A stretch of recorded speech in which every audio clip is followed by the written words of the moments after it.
अस्सलामुअलैकुम प्यारे भाई और बहनों। आज सच में मैं सुबह से बहुत थक गई हूँ। इसने मुझे बहुत टेंशन उठाई, इसने मुझे थका दिया, रोते रोते जा रहा था।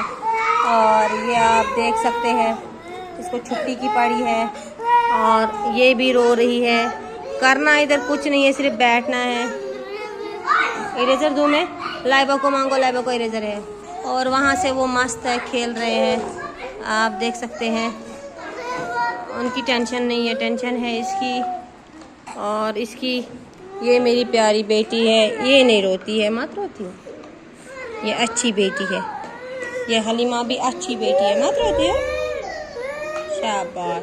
हमजा इधर आ।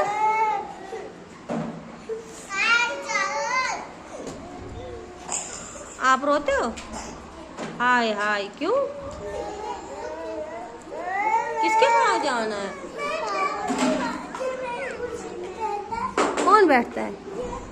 अच्छा रखो इधर मेरा जिगर। आप उठो, बुरहान को लगेगी आपसे, बुरहान को लगे। उठो उठो उठो उधर उठाने से।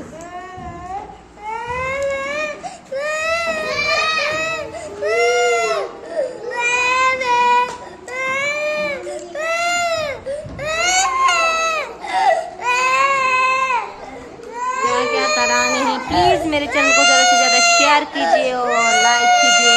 वीडियोज़ आप देखते हैं लेकिन शेयर नहीं करते। और दुआ कीजिए अल्लाह ताला इन सब बच्चों को सब्र जमील अता फरमाए। और मुझे भी, जो मुझे सर दर्द होता है उसमें अल्लाह ताला मुझे शिफा फरमाए। आमीन।